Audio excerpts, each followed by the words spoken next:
Part 1. The Silent Longing and the Spark of Rebellion. Before we step into the candle-lit ballrooms of 19th century London and unravel a tale of pride, passion, and the intricate games of the heart, I invite you to support our channel. If you enjoy stories of romance, redemption, and the unexpected twists of fate, please take a moment to leave a like on this video and subscribe to our channel. Your support allows us to continue bringing these vividly imagined worlds to life. Now, let us travel back to the autumn of 1842. The season had descended upon London with its characteristic melancholy, a grey blanket of persistent drizzle and fog that clung to the cobblestones and obscured the gas lamps, lining the streets of Mayfair. Outside, the world was cold, damp, and uninviting, a sharp contrast to the scene unfolding within the gilded walls of Ashford House. Here, the autumn gloom was banished by the blazing brilliance of 1,000 beeswax candles, their light reflecting off crystal chandeliers and illuminating a sea of silk, velvet, and jewels. The air was thick with the scent of hothouse flowers, expensive perfume, and the low, humming energy of high society at play.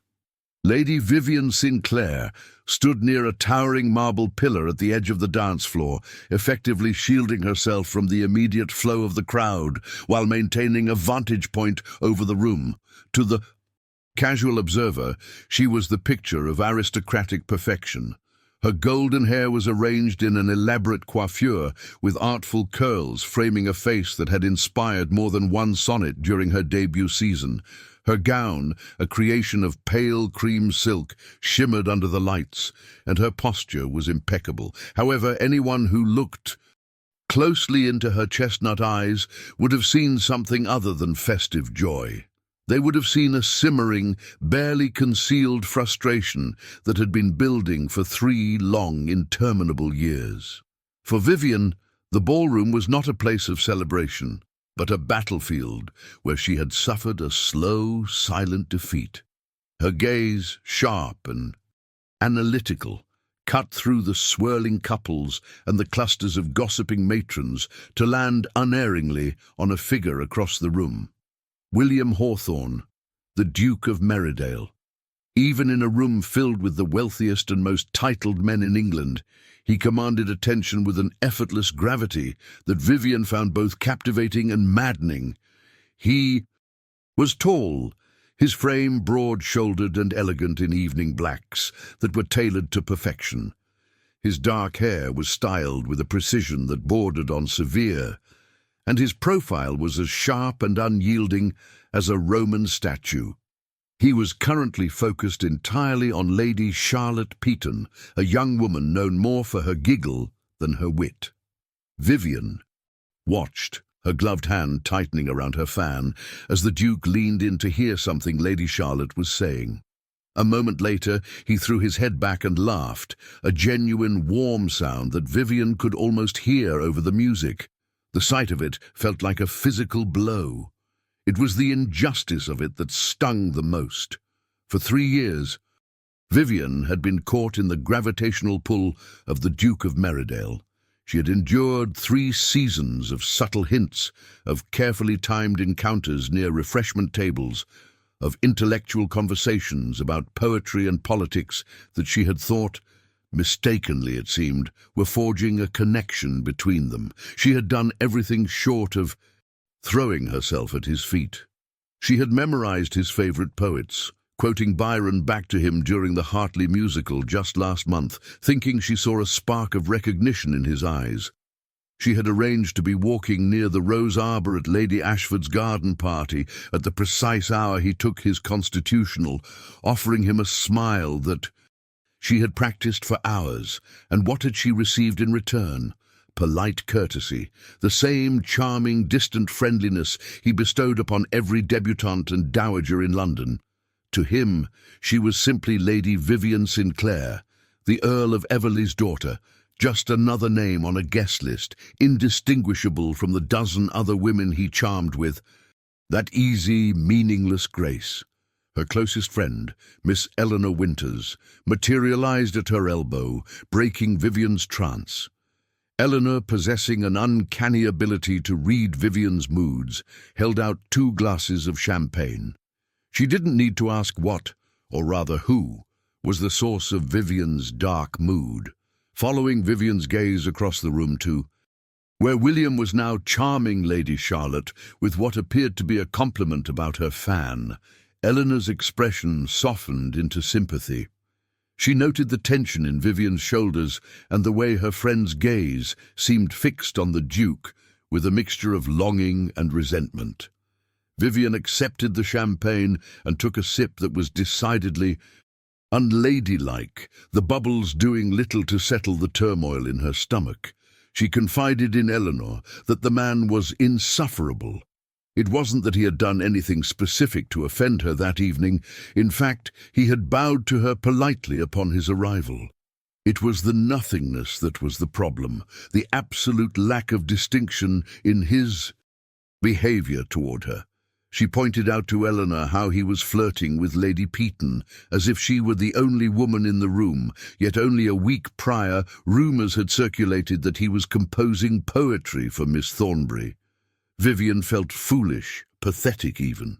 She had spent the better part of her youth waiting for a man who seemed determined to remain a bachelor, or worse, a man who would eventually marry someone entirely different, leaving Vivien as nothing more than a footnote in his social calendar.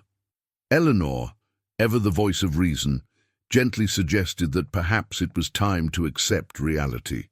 The Duke was 32 years old, wealthy, powerful and unattached. He could afford to wait another decade before settling down to produce an heir.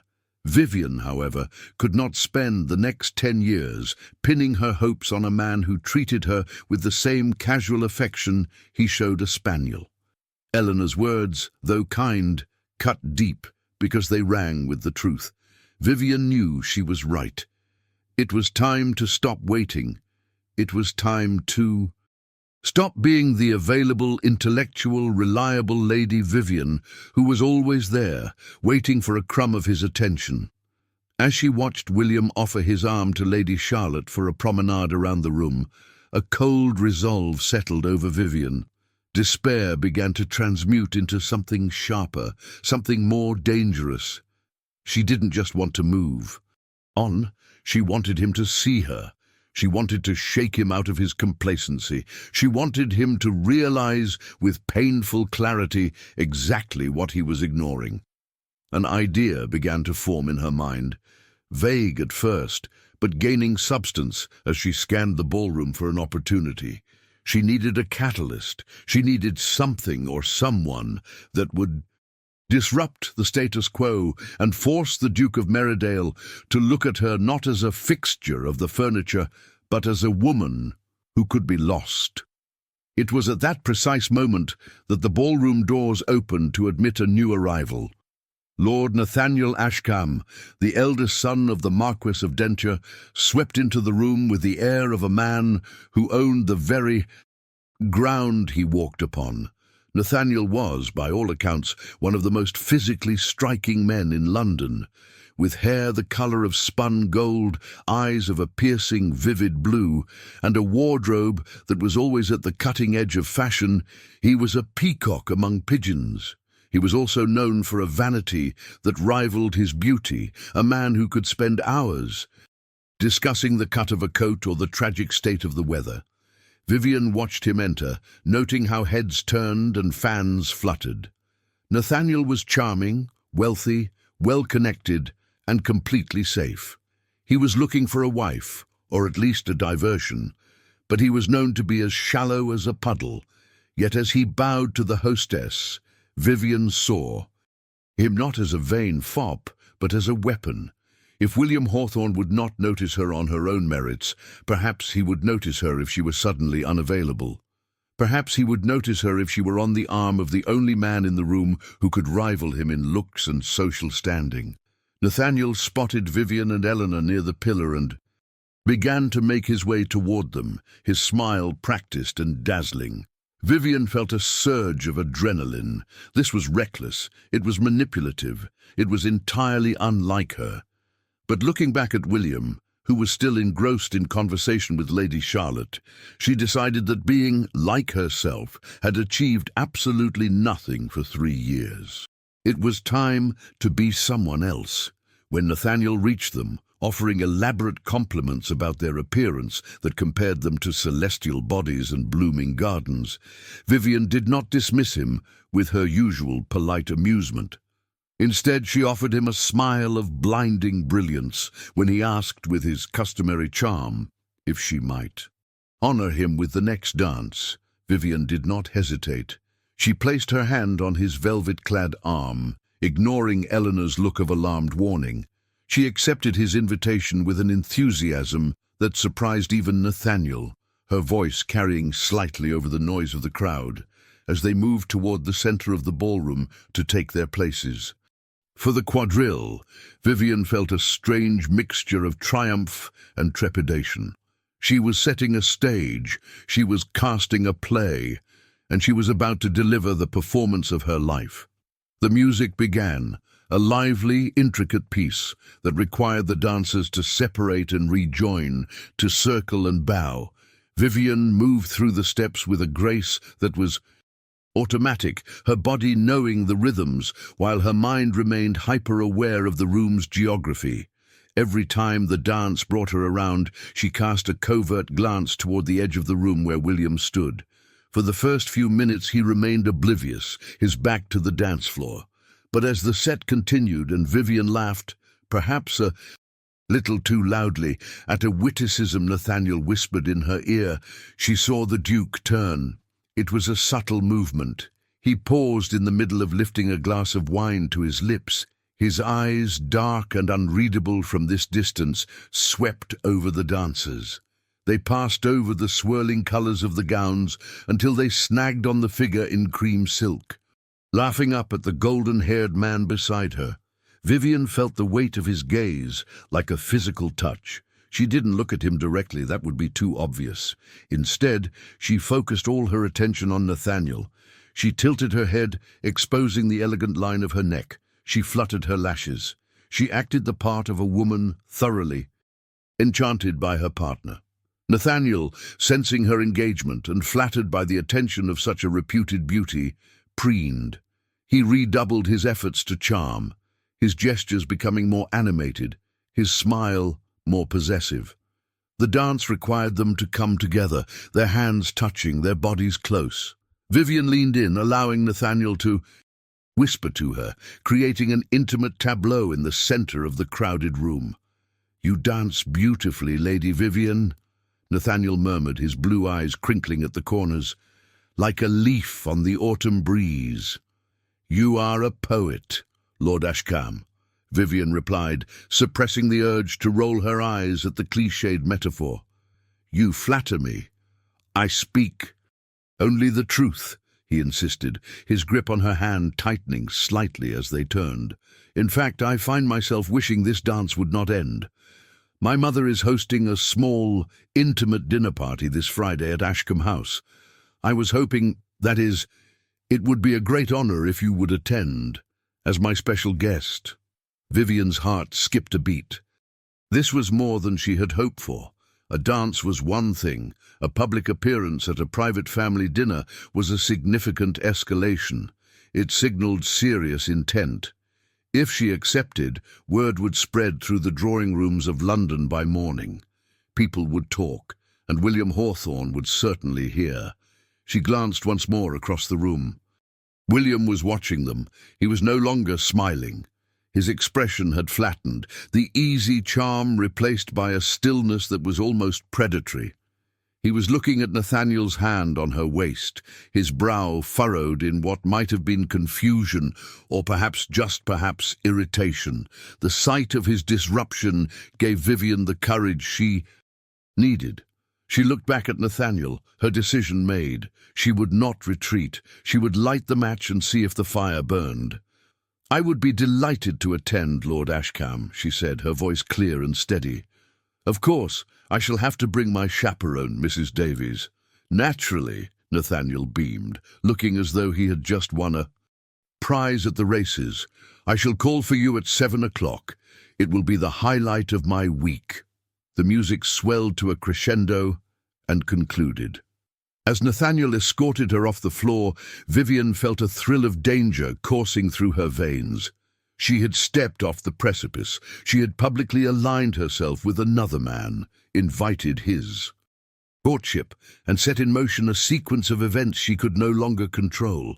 When she returned to Eleanor's side, her friend hissed a question about her sanity, staring at Nathaniel's retreating back with disbelief. But Vivien barely heard her. Her attention was focused on the Duke of Meridale. As she watched, William excused himself abruptly from Lady Charlotte, leaving the poor girl blinking in confusion. He turned and walked toward the exit. But before he disappeared into the crowd, he stopped. He looked back, his gaze cutting through the room to find Vivien. For a second, their eyes met, hers defiant, his dark and stormy. Then he turned on his heel and vanished. Vivien took a deep breath, her hands trembling slightly as she smoothed the silk of her gown. He had noticed. The game had begun. But as she stood amidst the fading applause of the dancers, she couldn't shake the sudden, chilling realization that in trying to provoke the Duke, she might have just started a war she wasn't prepared to fight. The invitation to Ashkam house loomed ahead, a promise of complications and consequences that were only just beginning to unfold. Friday evening arrived, borne on a wind unseasonably warm for an English autumn, carrying with it a charge of electricity that Vivien could feel rattling the very window panes of her bedroom. The days leading up to the dinner at Ashkam House had been a blur of nervous anticipation and calculated preparation. Vivien spent far longer than necessary at her vanity, staring into the mirror as if trying to find the stranger who had so boldly flirted with Nathaniel Ashkam on the ballroom floor. Her lady's maid, Marie, worked in respectful silence, arranging Vivien's golden hair into a sleek, elegant chignon, allowing only a few artful tendrils to escape and frame her face, a style designed to look effortless, though it had taken the better part of an hour to achieve. She had chosen her gown with the precision of a general selecting armor. It was a deep emerald silk, a shade that made the amber flecks in her chestnut eyes burn with intensity. The neckline was modest enough for a family dinner, but cut low enough to invite admiration, the fabric rustling like whispered secrets with her every movement. Mrs. Davies, her chaperone, watched from the corner of the room with a gaze that hovered between approval and concern. The elderly widow had seen many seasons and knew well the dangerous currents of society, and while she made no comment on Vivien's sudden shift in affections, her quiet presence was a reminder of the stakes involved. The carriage ride to Ashkam House was mercifully brief, the rhythmic clatter of hooves on cobblestones doing little to drown out the pounding of Vivien's heart. Nathaniel greeted them at the entrance, his welcome effusive and theatrical. He complimented Vivien's appearance with flowery prose that bordered on the absurd, comparing her presence to the dawn breaking over the Thames. Vivien accepted the praise with a practiced smile, taking his arm as they ascended the steps. She prepared herself for a tedious evening of feigned interest in Nathaniel's hobbies and polite conversation with his undoubtedly haughty mother. However, as the footman threw open the double doors to the drawing-room, Vivien's breath hitched in her throat. Nathaniel had described the evening as a small dinner party, a phrase that in London society could mean anything from 6 people to 60. The room was comfortably filled with at least 30 guests, a mix of Nathaniel's relatives and a select group of the glittering elite. Vivien's eyes scanned the crowd, offering polite nods to familiar faces, until her gaze landed on a figure standing near the velvet-draped windows. The world seemed to tilt on its axis. Standing in conversation with Lord Winters, holding a glass of wine with deceptive casualness, was William Hawthorne. He was not supposed to be here. The Duke of Meridale moved in circles that, while overlapping with Nathaniel's, rarely intersected at intimate family dinners. Yet there he was, looking devastatingly handsome in evening attire that fit his broad frame with structural perfection.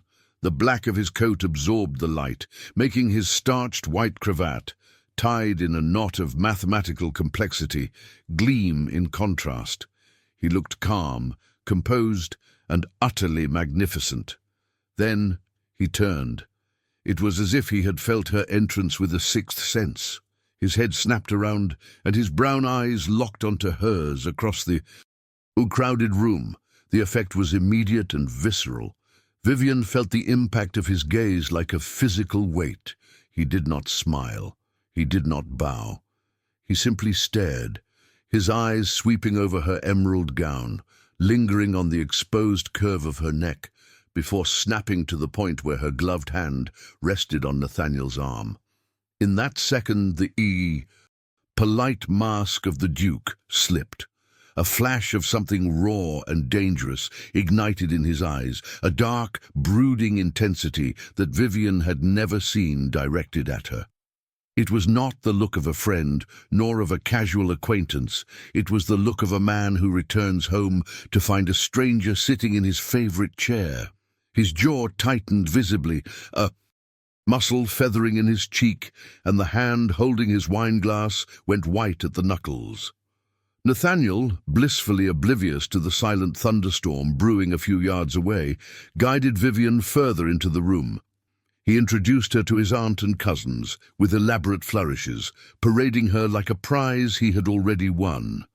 Vivien performed the necessary curtsies and exchanged the requisite pleasantries, but her entire consciousness was attuned to the predator stalking the perimeter of the room.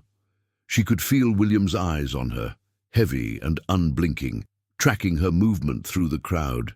It wasn't long before he made his move, with the grace of a wolf closing in on its prey. William detached himself from Lord Winters and intercepted them. "Lady Vivien!" His voice was smooth, deep, and laced with a chill that dropped the temperature of the immediate vicinity. What an unexpected surprise! Vivien turned to face him, forcing her chin up. "Your Grace," she replied, her voice steady, despite the trembling in her knees. "I might say the same of you. I was not aware you were intimate with the Ashkam family." "My connections are extensive," William said, his tone pleasant but his eyes hard as flint. He shifted his gaze to Nathaniel, who smiled with the easy confidence of a man who doesn't realize he is standing on a trapdoor. "Ashkam, a lovely gathering." "Meridale!" "Good of you to come," Nathaniel beamed, puffing out his chest slightly. "I was just showing Lady Vivien the collection of porcelain my mother acquired in Italy." "Fascinating," William drawled, the word dripping with sarcasm. "I was not aware Lady Vivien had an interest in ceramics. Poetry, yes, politics, certainly, but plates." The challenge hung in the air, sharp and unmistakable. He was marking territory, reminding Nathaniel and Vivien that he knew her mind in a way Nathaniel did not.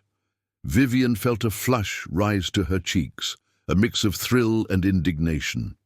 "One can develop new interests, Your Grace," Vivien said sweetly, tightening her hold on Nathaniel's arm, "especially under the right tutelage." The reaction was instantaneous. William's eyes narrowed into slits. The glass in his hand creaked audibly, threatening to shatter under the force of his grip. For a terrifying moment, Vivien thought he might actually cause a scene. The air between them crackled with unsaid words, with 3 years of silence suddenly screaming to be broken. Then, with a visible effort of will, William forced his features back into a mask of indifference. "Indeed," he clipped out. "I hope you find the education fulfilling." He turned and walked away, his stride stiff and angry, leaving a wake of confused guests who had sensed the tension without understanding its source. Vivien watched him go, her heart hammering against her ribs. She had wanted a reaction. She had wanted to provoke him. but she had not anticipated the sheer volatility of his response. The dinner that followed was an exercise in psychological warfare. Vivien was seated between Nathaniel and an elderly bishop, while William was placed directly across the table, sandwiched between two debutantes who seemed eager to capture his attention. They failed miserably. Throughout the meal, William barely spoke to his neighbours. He did not charm. He did not tell witty anecdotes. Instead, he spent the entire duration of the soup, fish and roast courses staring across the centrepiece at Vivien and Nathaniel. Every time Nathaniel leaned in to whisper something to Vivien, William's knife would scrape screechingly against his china plate. When Nathaniel poured Vivien more wine, his hand brushing hers in the process, William reached for his own glass with such force that wine sloshed over the rim, staining the pristine white tablecloth like a drop of blood. The guests nearby glanced at the Duke in alarm, but he seemed not to notice, his dark gaze fixed unblinkingly on the couple opposite him. It was suffocating. It was terrifying. It was exhilarating. Vivien could barely swallow her food. She felt pinned by his scrutiny, dissected by his jealousy. He looked miserable, furious, and utterly captivated. Before the dessert course could be served, William pushed back his chair with a harsh scrape that silenced the room. "Forgive me," he announced, his voice tight. "I seem to have developed a blinding headache. I must take my leave." He did not wait for the hostess's permission.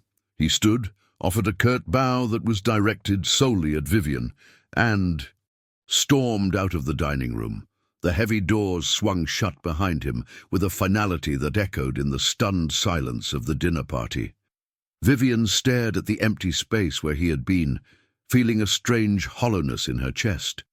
She had won the battle. She had driven the composed, indifferent Duke to a public display of rudeness, but the victory tasted like ash. If Vivien thought the dinner at Ashkam House was the peak of the madness, she was sorely mistaken. It was merely the opening volley. The following 3 weeks transformed Vivien's life into a surreal farce. True to his word, Nathaniel pursued his courtship with the enthusiasm of a golden retriever. He sent flowers, daily, gigantic, ostentatious arrangements that took up entire tables in the Everleigh hallway. He escorted her to the theatre, to museums, to afternoon teas, and everywhere they went, like a dark omen or a vengeful spirit, William Hawthorne appeared. It began subtly, a glimpse of his black carriage turning the corner just as Nathaniel helped Vivien. Down from hers, a figure watching from the shadows of a box seat at the opera glasses fixed not on the stage, but on Vivien's profile. But soon the Duke's behaviour devolved into something bordering on obsession. At Lady Petton's garden party, Vivien and Nathaniel were strolling down a secluded path lined with manicured hedges. Nathaniel was mid-monologue about the superiority of his tailor when a rustling in the bushes stopped them. Vivien turned, expecting a stray dog or a gardener. Instead, William Hawthorne emerged from behind a topiary swan, dusting leaves off his pristine coat. "Your Grace?" Vivien asked, staring at him in disbelief. "What are you doing behind the shrubbery?" "Inspecting the foliage," William replied, with immense dignity, ignoring the twigs stuck in his hair. "I have developed a sudden and passionate interest in botany." "Botany?" Nathaniel asked, frowning. "But you are standing in a bed of decorative kale." "Precisely," William snapped. "Fascinating vegetable kale. Very resilient." He then proceeded to join their walk, positioning himself firmly between Vivien and Nathaniel, and spent the next 20 minutes lecturing them on soil composition, with facts that Vivien was fairly certain he was inventing on the spot. The pattern repeated itself with maddening frequency. At the National Gallery, while Nathaniel was trying to impress Vivien with his knowledge of Renaissance art, William appeared behind them, offering loud, contradictory critiques of every painting they admired.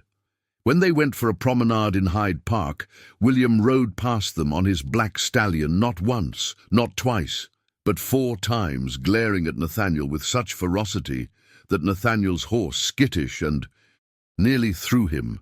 Even Eleanor, who had initially encouraged the scheme, began to look worried. "He is haunting you, Vivien," she whispered one afternoon as they watched William glower at Nathaniel from across a tea room. "I have never seen a man look so ready to commit murder over a scone. You have broken him." "I have focused him," Vivien corrected, though she felt a flutter of anxiety. William wasn't just jealous, he was unraveling. The cool, detached mask was gone, replaced by a raw, frantic energy. He looked tired, his eyes shadowed, his patience fraying at the edges. He was a man possessed, driven by a singular need to keep Nathaniel Ashkam away from her, yet he, still maddeningly, had not said the words. He had not declared himself, he just hovered, a menacing, beautiful storm cloud, waiting for lightning to strike. The situation was unsustainable. Vivien knew it. The entire social circle knew it. The tension in London's ballrooms was palpable whenever the 3 of them were in the same room. Bets were being placed in the gentlemen's clubs on whether the Duke would challenge Ashkam to a duel or simply kidnap Vivien and be done with it. The breaking point came on a Tuesday afternoon, at a seemingly innocuous tea party hosted by Lady Ashford. The drawing room was crowded, the air thick with gossip and the clink of china. Vivien was seated on a settee, trapped in a corner by Nathaniel, who had taken her hand and was looking at her with an expression of alarming seriousness. Across the room, William had just arrived. He spotted them instantly. He froze, his gaze locking onto their joined hands. Vivien saw the change in him. It wasn't the usual flash of anger, it was something deeper. A look of devastation that cracked his composure wide open. He started to move toward them, pushing through the crowd with a single-minded desperation, ignoring the greetings of his peers. He was coming for her. But before he could reach them, Nathaniel spoke. His voice was loud enough to carry over the nearby chatter, loud enough for the approaching Duke to hear the tone, if not the exact words. "Lady Vivien," Nathaniel said, dropping to one knee, actually dropping to one knee in the middle of Lady Ashford's drawing room. "There is a question I must ask you, a question that has been burning in my heart for weeks." The room went silent. Every head turned. Vivien froze, panic seizing her throat. This was not part of the plan. Nathaniel was not supposed to propose. Not here, not now. She looked up and saw William stop dead in his tracks about 10 feet away. He saw Nathaniel on his knee. He saw Vivien's hand in his. He saw the scene of a proposal perfectly framed. The colour drained from William's face, leaving him ghostly pale. The anger vanished, extinguished by a sudden, crushing realization. He believed he was too late. He believed he was watching the woman he loved accept another man. Vivien tried to pull her hand away, tried to speak, to stop Nathaniel, to signal William, but her voice failed her. William didn't wait to hear the answer. He didn't wait to see the outcome. He looked at Vivien one last time, a look of such profound sorrow and resignation that it shattered her heart in her chest. Then, without a word, he turned and walked out of the room. He didn't storm out this time. He didn't break anything. He simply left, disappearing into the hallway as if he were fading out of existence. Vivien sat frozen on the settee, Nathaniel still kneeling before her, the eyes of London society boring into her. She had wanted to make him jealous. She had wanted to wake him up. Instead, she feared she had just delivered the final blow that would drive him away forever. And as the heavy doors closed behind the Duke of Meridale, leaving Vivien trapped in the centre of her own brilliantly executed disastrous scheme, she realized with a sickening lurch that the game was over, and she might have just lost the only prize that mattered. The heavy oak doors of Lady Ashford's drawing-room had scarcely clicked shut behind the departing Duke of Meridale when the silence in the room fractured. It was a silence born of collective shock, a vacuum created by the sudden exit of one of England's most powerful men, leaving behind a tableau that looked suspiciously like a tragedy.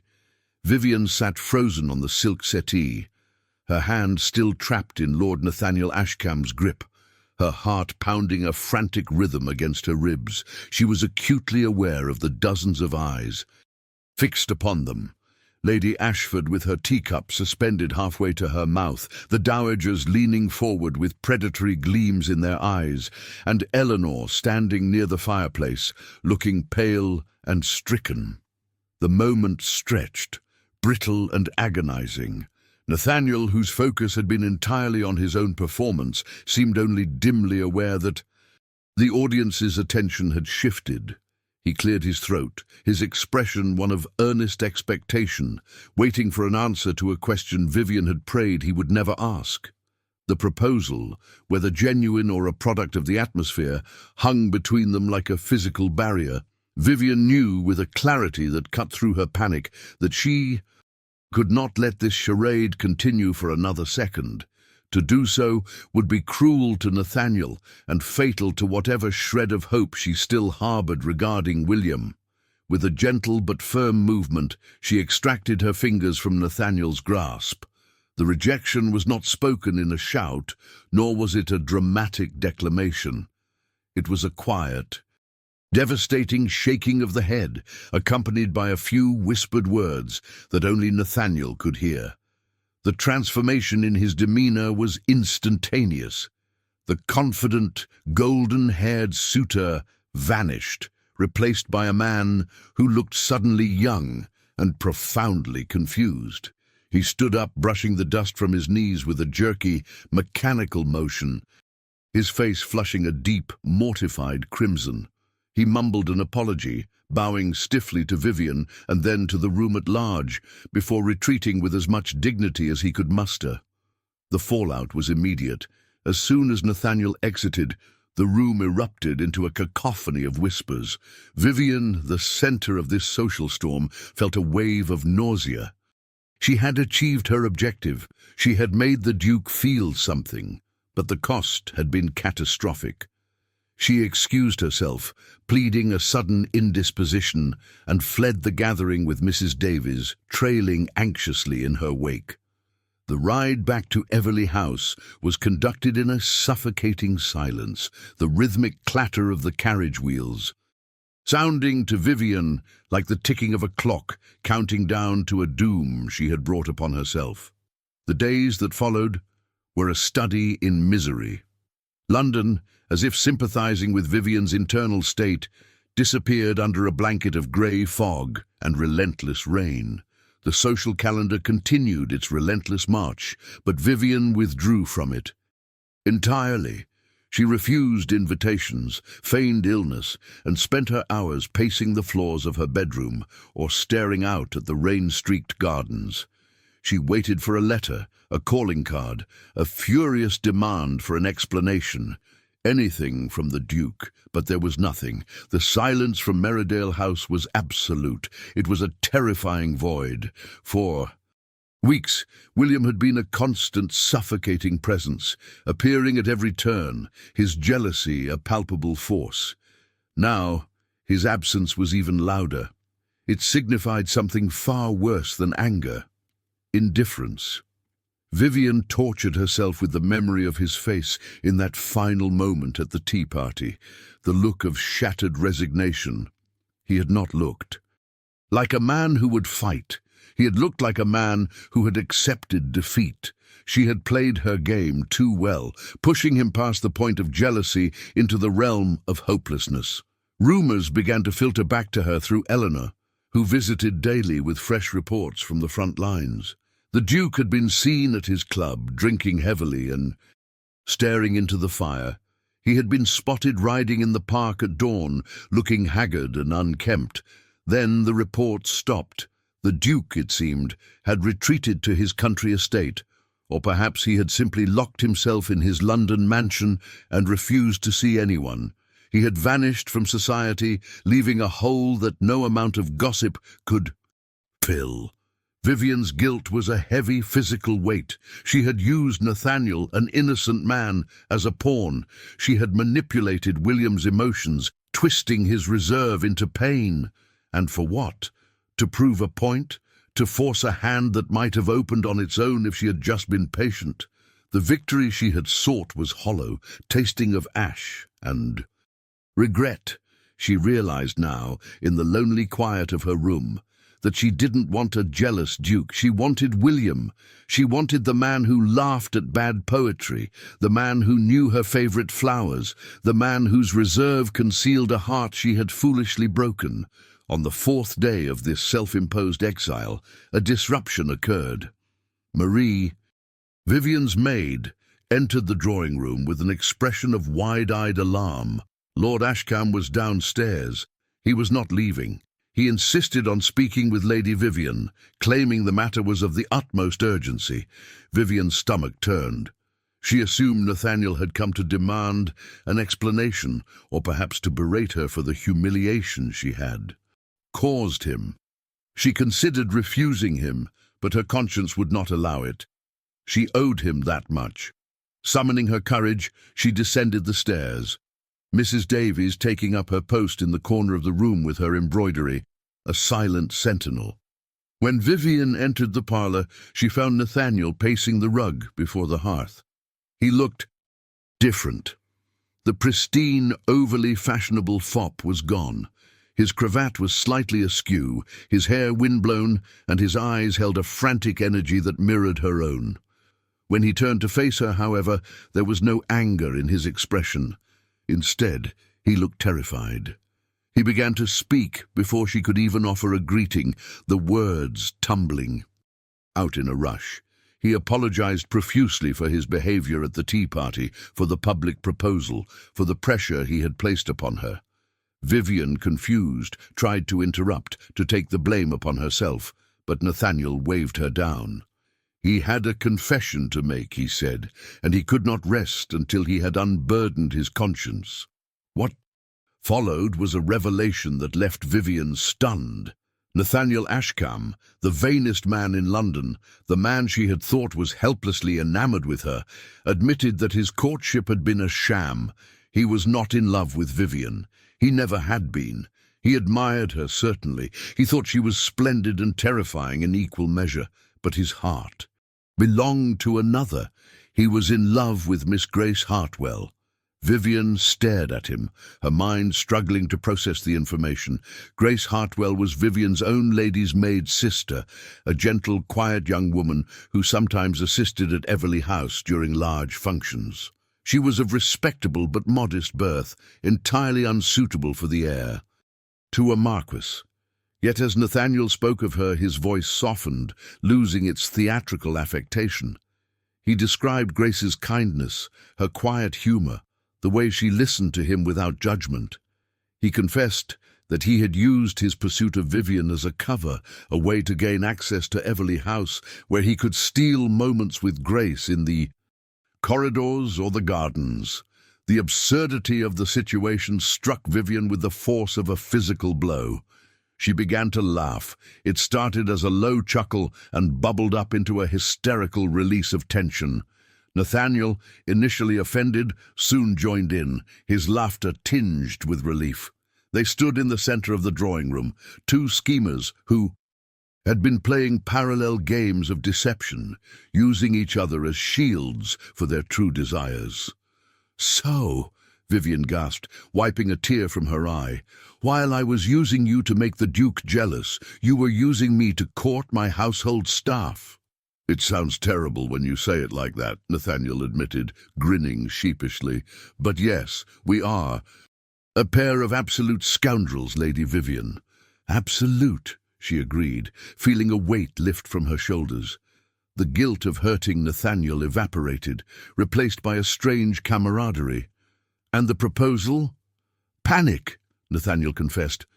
"My father had been pressuring me to secure a match, and Grace, Well, the situation is complicated. I thought, perhaps if I secured you, I could buy myself time. It was a foolish impulse. I am relieved you refused me. Grace would have never forgiven me." The conversation shifted then, from confession to strategy. Nathaniel, now an ally rather than a suitor, looked at Vivien with newfound seriousness. He asked about the Duke. He had seen William's face that day at the tea party, and unlike the rest of the room, Nathaniel, now understanding the desperation of love, had recognized what he was seeing. He told Vivien plainly that the Duke was not a man who had lost a prize. He was a man who had lost his world. "He thinks you are engaged to me," Nathaniel said. "He left before you refused, as far as he knows. You are currently wearing my ring." The realization hit Vivien cold. William didn't know. He was sitting in his house or riding through his estates, believing that she was lost to him forever. That was why he hadn't written. That was why he hadn't fought. He was respecting a commitment he believed she had freely made. "You must tell him," Nathaniel urged. "You must go to him and explain everything. The games, the schemes, the fact that you and I were nothing more than a convenient fiction." "I cannot simply knock on his door," Vivien protested, though the idea had already taken root. "He is the Duke of Meridale. He is not seeing visitors. And even if he were, what if I'm wrong? What if he is relieved to be rid of me?" "Lady Vivien," Nathaniel said, picking up his hat, "I may be a fool, but I know what a man looks like when his heart is breaking. If you do not go to him, you will both be miserable for the rest of your lives. And frankly, society would be unbearable with two such moping, tragic figures." With that, Nathaniel departed, leaving Vivien with a renewed sense of purpose, but no clear path forward. She knew she had to act, but the fear of rejection paralyzed her. What if she went to him, and he turned her away? What if his silence wasn't grief, but anger? The risk was enormous. Another day passed, the tension in Everley House ratcheting tighter. Then, on the following afternoon, the stalemate was broken not by Vivien and not by William, but by the one person who had been watching the entire drama unfold with the critical eye of a general. Eleanor Winters arrived at Everley House in a whirlwind of silk and urgency. She didn't wait to be announced. She swept past the butler and burst into Vivien's sitting room, breathless and flushed. She grabbed Vivien's hands, pulling her up from the chair. "Get your coat," Eleanor commanded, "and tell Mrs. Davies to prepare herself. We are leaving." "Leaving? Where?" Vivien asked, startled by her friend's intensity. "Eleanor, I am not in the mood for a promenade. This is not a social call," Eleanor snapped, her eyes blazing. "It is a rescue mission. I have just come from Hyde Park. Lord Winters, my brother, was there. He saw him." Vivien didn't need to ask who him was. "William? He is near the Serpentine," Eleanor said, speaking rapidly. "Alone, walking back and forth like a caged tiger. My brother says he looks unstable. He is talking to himself." Vivien, gesturing at the air. "Winters thinks he is either mad or rehearsing a speech." A speech? The word sparked a flicker of hope in Vivien's chest. "Why would he be rehearsing a speech?" Vivien whispered. "I do not know," Eleanor said, dragging her toward the door. "But unless you want to spend the next 50 years wondering what he was trying to say to the ducks in Hyde Park, you will come with me right now." The carriage ride to the park was a blur. Vivien sat on the edge of her seat, her hands twisting in her lap.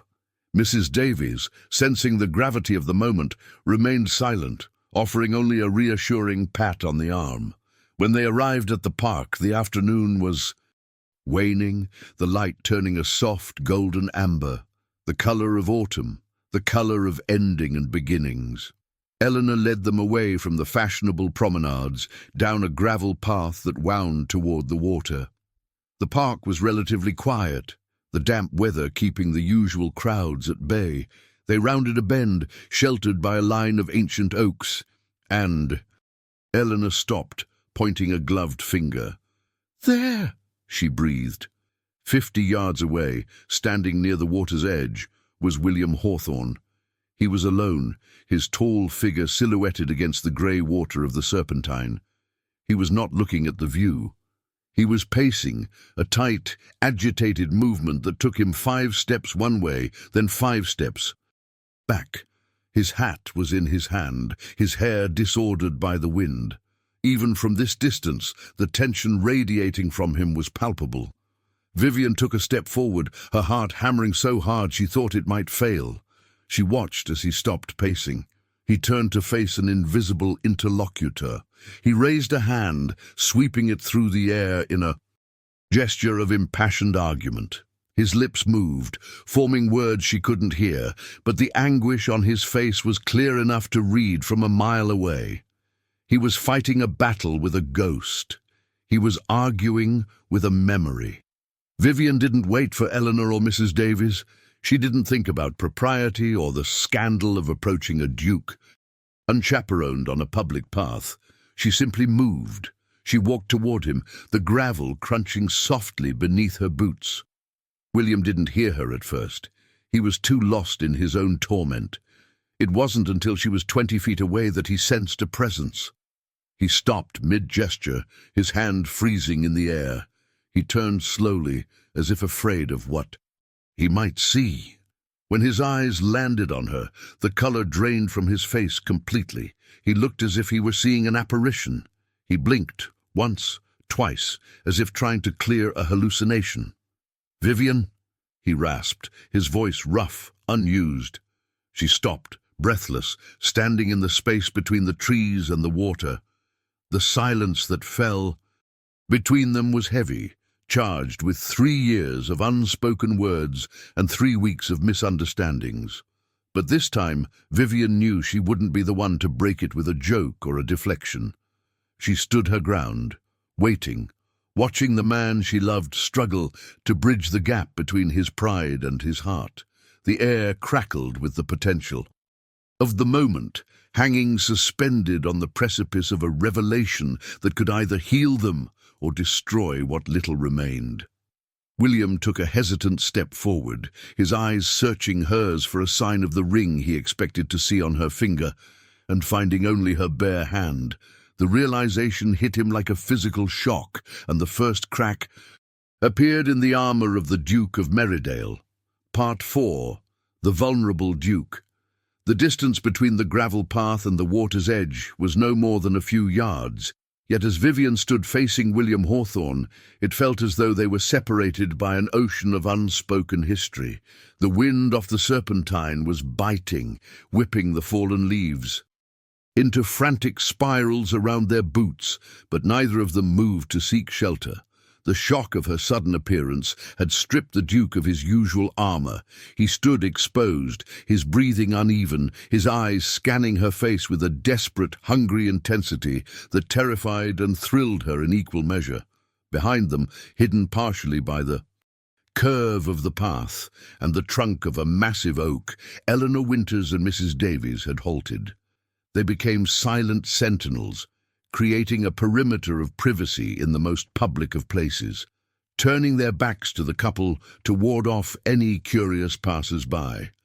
It was a breach of protocol so flagrant that it would have scandalized society. But in that moment, the rules of the peerage seemed insignificant against the raw weight of the emotion hanging in the air. William spoke first, though his voice was unrecognizable, a rough, fractured sound that seemed to be dragged from the depths of his chest. He confessed that he had believed she was gone. He had spent the last 3 days in a purgatory of his own making, replaying the moment in Lady Ashford's drawing room, convinced he had witnessed the destruction of his future. He admitted, with a self-deprecating bitterness, that he had been rehearsing an apology to a ghost, practicing words he never thought he would have the chance to say to her living face. Vivien, her heart aching at the sight of his distress, took a step closer. She needed him to see. She raised her left hand, slowly, deliberately, peeling back the kidskin glove to reveal her ring finger. It was bare. There was no diamond, no Ashkam heirloom, no symbol of a promise made to another man. The gesture was small, but its impact was seismic. William's gaze dropped to her hand, and for a long moment he simply stared, his mind struggling to realign its reality. When he looked back up, the despair in his eyes had been replaced by a flickering, fragile hope that was almost painful to witness.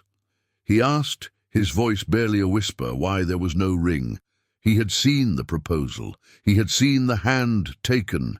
Vivien, deciding that the time for games had ended days ago, offered him the unvarnished truth. She explained that there had never been an engagement, that Nathaniel Ashkam had been a co-conspirator in a farce born of frustration. She told him of her silence, her longing, and the desperate plan to spark a fire in a man who had seemed made of ice. She admitted that she had wanted to hurt him, just enough to make him feel the sting of losing her, but she had never intended to break him. The revelation hung between them, carried away by the wind. William did not laugh, nor did he look angry. Instead, a profound stillness settled over him. He looked away, toward the grey water, and when he spoke, again, he began to dismantle the fortress he had spent a lifetime building. He told her a story not of the dashing Duke, but of a lonely boy growing up in the cavernous silence of Meridale House. He spoke of his parents, a match that had been celebrated as the union of two great fortunes, but had been, in reality, a war of attrition fought with silence and neglect. He described a home where affection was viewed as a weakness, where his father's cold indifference had slowly eroded his mother's spirit until she was little more than a ghost haunting her own halls. He remembered the sound of her weeping behind closed doors, a sound that had formed the soundtrack of his childhood. He had made a vow, he told Vivien, a solemn, childish oath sworn in the dark, that he would never allow himself to be the cause of such misery. He had equated love with destruction, vulnerability with pain. He had decided that the only way to protect himself, and anyone he might marry, was to ensure that the heart was never involved. A marriage of convenience, of mutual respect and distance, was safe. Passion was dangerous. Then 3 years ago he had met Vivien. He described the terror of that first meeting, not because he was unimpressed, but because he was overwhelmed. She was everything he had told himself he didn't want. Vibrant, intelligent, challenging, and undeniably alive. She made him laugh. She made him think. She made him feel. And that terrified him. For 3 years he had kept his distance, using his reputation as a rake and a flirt as a shield, treating her with a carefully calibrated casualness to ensure she never got close enough to see the fear behind his eyes. He had convinced himself that by keeping her at arm's length, he was protecting her from the inevitable disappointment of loving a broken man. But when he saw her with Nathaniel Ashkam, the dam had broken. The jealousy that had consumed him wasn't just possessiveness.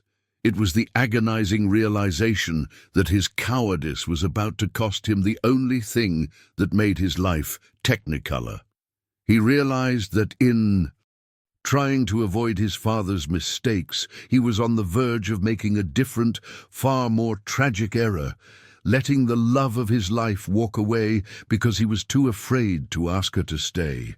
Vivien listened, tears stinging her eyes, the wind drying them on her cheeks before they could fall.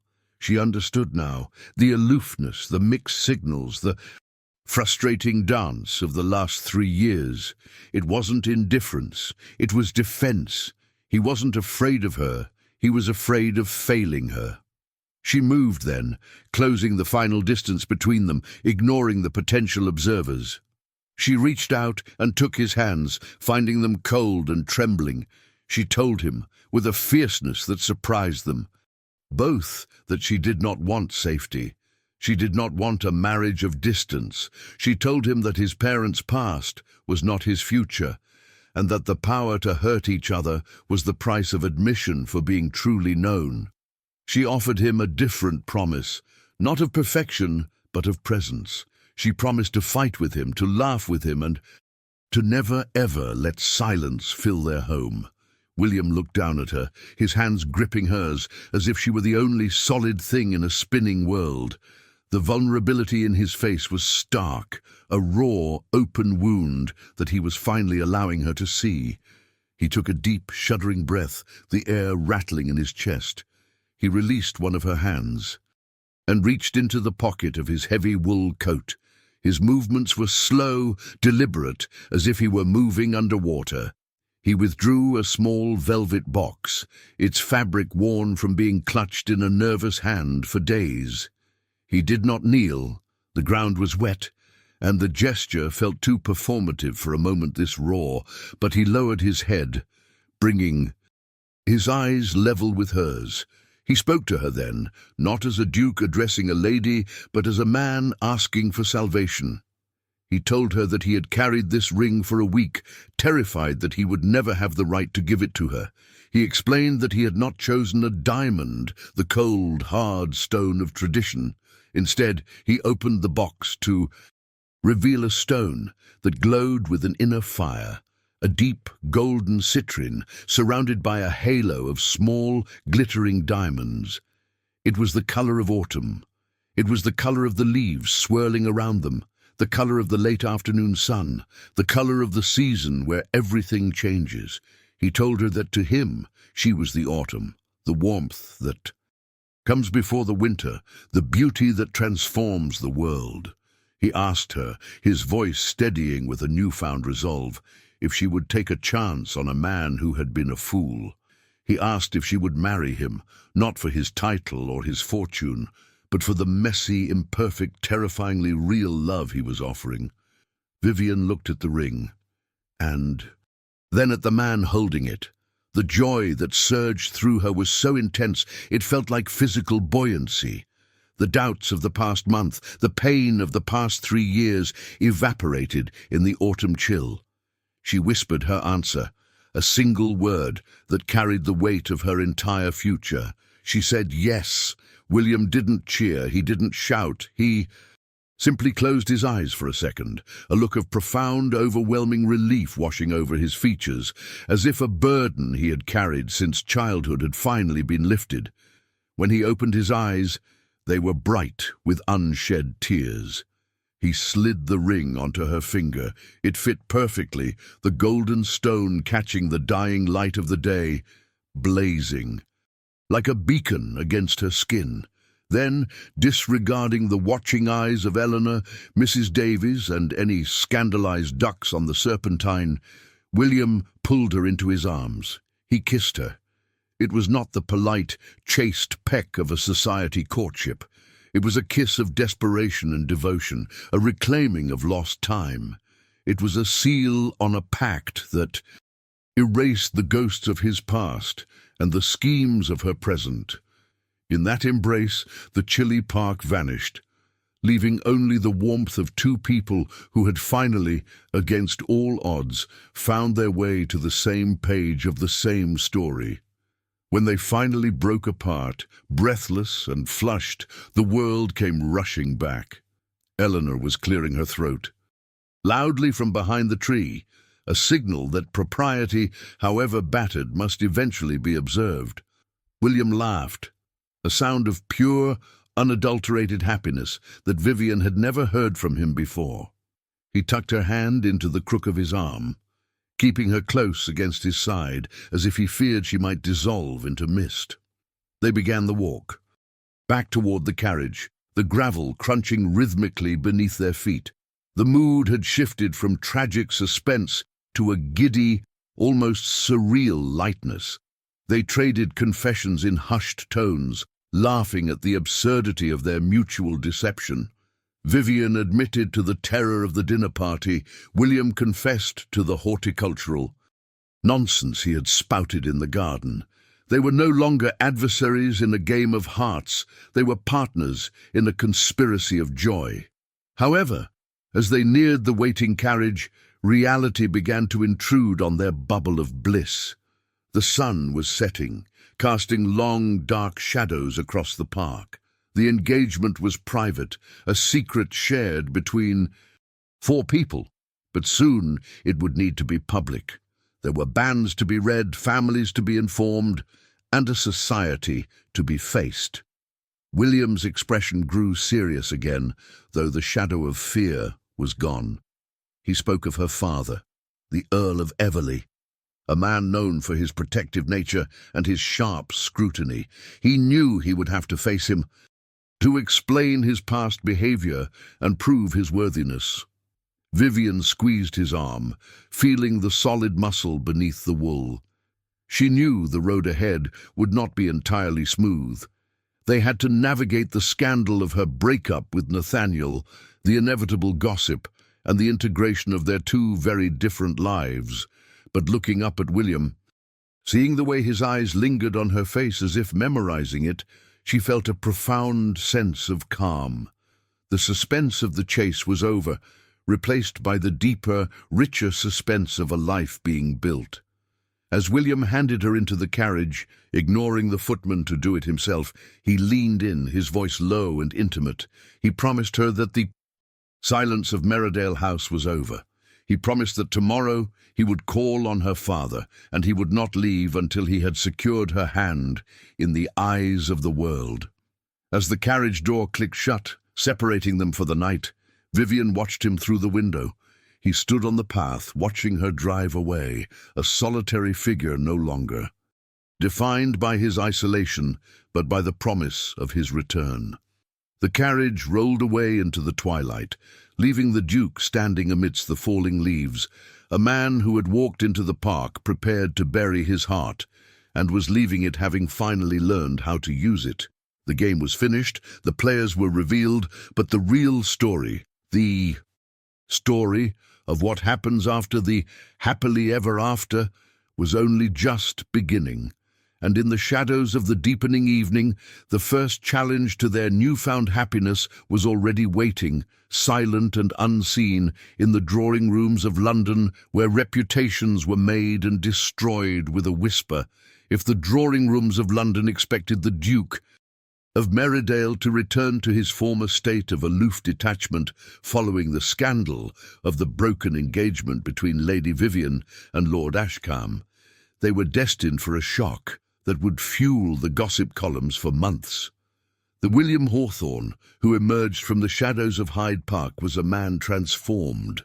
Having spent 3 years in a fortress of silence, he now seemed determined to make up for every lost second with a courtship that bordered on a siege. The ambiguity that had once defined his interactions with Vivien vanished, replaced by a relentless, focused intensity that left no room for doubt and certainly no room for any other suitors. The very next morning, the assault began. It started with flowers, but not the polite standard bouquets sent by casual admirers. These were elaborate architectural masterpieces of autumn blooms, cream, russet and gold, that arrived at Everley House with the regularity of the tides. Vivien found herself receiving floral tributes at breakfast, at luncheon, and again before dinner. Each arrangement accompanied by a note written in the Duke's elegant, slashing hand. These were not the terrible sonnets of Nathaniel Ashkam. They were witty, intimate observations about the books they had discussed, the colour of the sky that morning, or the specific way Vivien's eyes crinkled when she laughed. William became a fixture at Everley House. He navigated the social minefield of the breakup with Nathaniel, who had graciously retreated to the country to court his true love, Grace Hartwell, with a masterful blend of arrogance and charm. He appeared at Vivien's side at every event, his presence a physical shield against the whispers of society. Where he had once stood across ballrooms watching her, he now stood beside her, his hand possessively at the small of her back, his attention fixed solely on her. He danced with her as often as protocol allowed, and often when it didn't, ignoring the scandalized flutter of fans from the dowagers. However, the true test of this new reality arrived in the form of the Earl of Everley.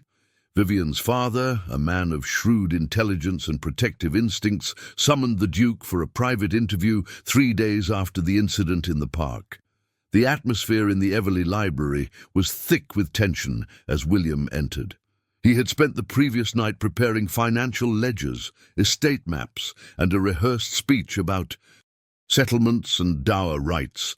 He was prepared to negotiate a merger, but as he stood before the older man, watching the Earl calmly light a cigar, William realized that facts and figures would not suffice.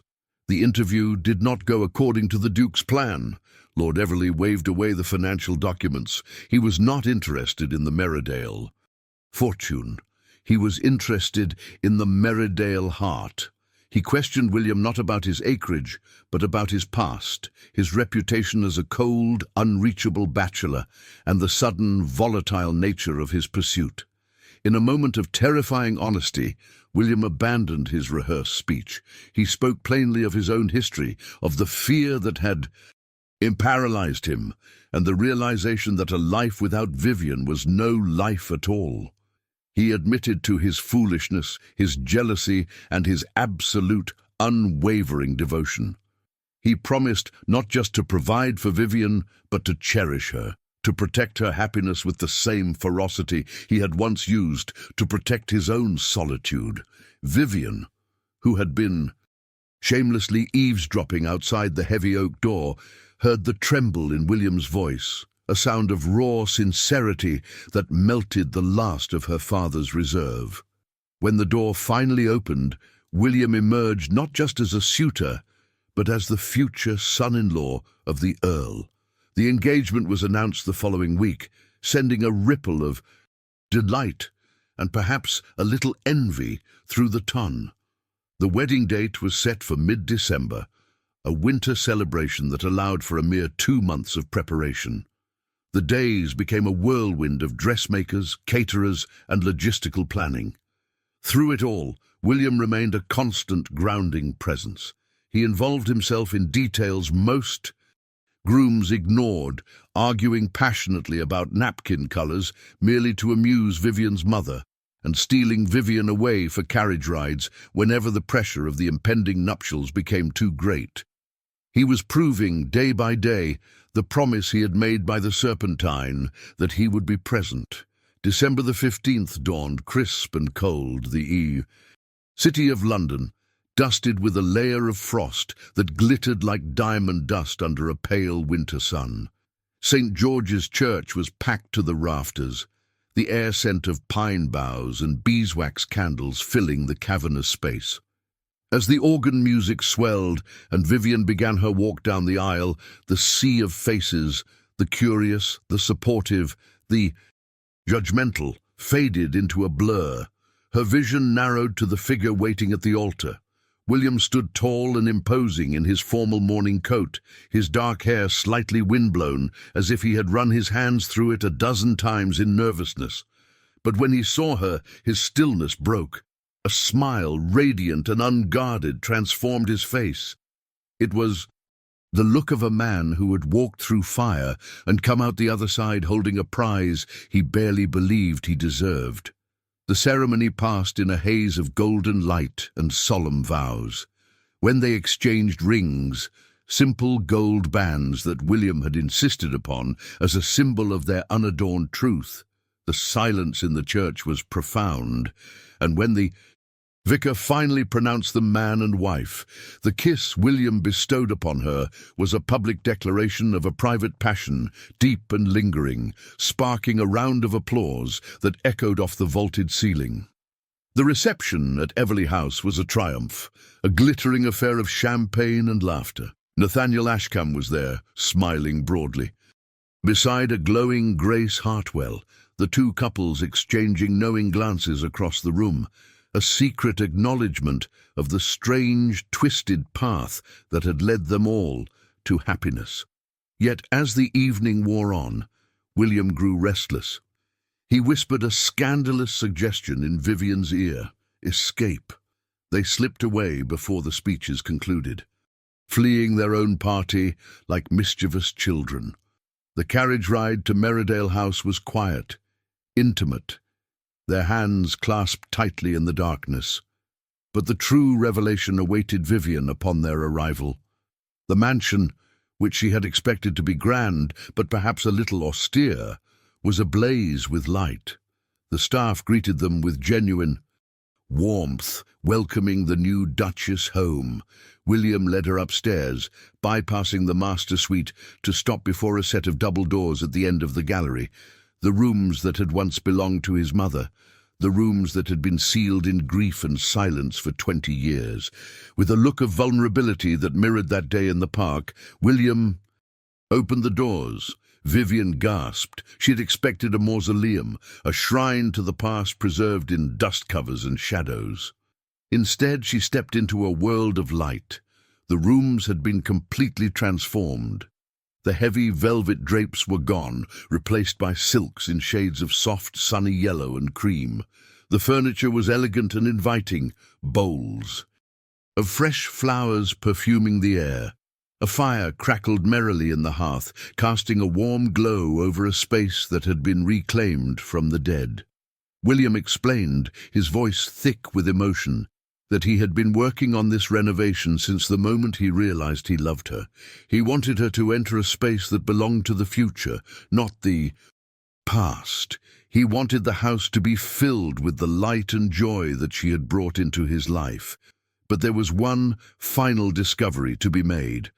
On a small writing desk near the window lay a leather-bound book. At William's urging, Vivien opened it. It was a journal. The entries dated back 3 years. As she turned the pages, tears streamed down her face. Here, in William's elegant script, was the history she had never known. He had written about her. Every entry detailed an encounter, a ball where she wore blue, a conversation about Byron, a moment where she had laughed at a joke he hadn't made. He had chronicled his struggle, his admiration, and his deepening love, day by agonized day. It was undeniable proof that while she had felt invisible, she had been the only thing he truly saw. He had loved her in silence, terrified of his own capacity for feeling, until her bravery had forced him to find his own. Standing in the center of the yellow room, holding the testimony of his devotion, Vivien finally understood the depth of the victory they had won. They had not just found each other, they had healed each other. The shadows of Meridale House were banished, chased away by the brilliance of the autumn sun and the promise of a winter warmed by love. 2 years later, the gardens of Meridale House were alive with the fiery colors of October, a mirror of the season that had changed everything. Vivien stood near the rose bushes, watching a scene that would have seemed impossible to the lonely girl she had once been. William was kneeling in the grass, his pristine breeches stained with earth, holding a laughing, dark-haired toddler in his arms. Their son, Thomas, was 8 months old and possessed his father's eyes and his mother's adventurous spirit. He was currently attempting to devour a chrysanthemum while the Duke of Meridale gently tried to explain the difference between flora and food. The sound of William's laughter, free, unburdened and frequent, drifted across the lawn. Vivien approached them, feeling a swell of contentment so profound it almost frightened her. They were joined moments later by Eleanor and Lord Winters, their own daughter in tow, and the garden became a chaotic, joyous scene of family life.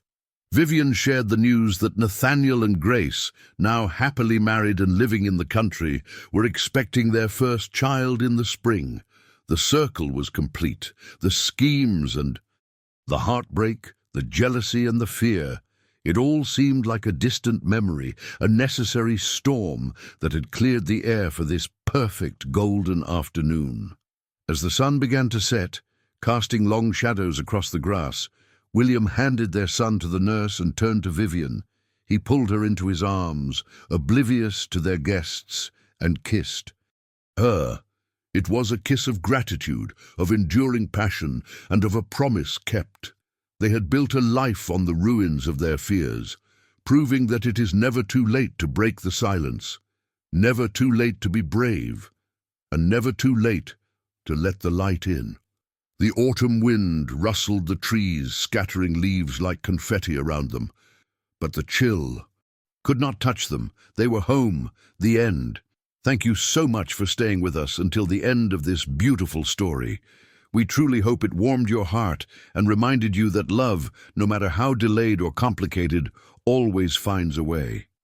If you enjoyed this video, please like, comment, share, and subscribe to our channel.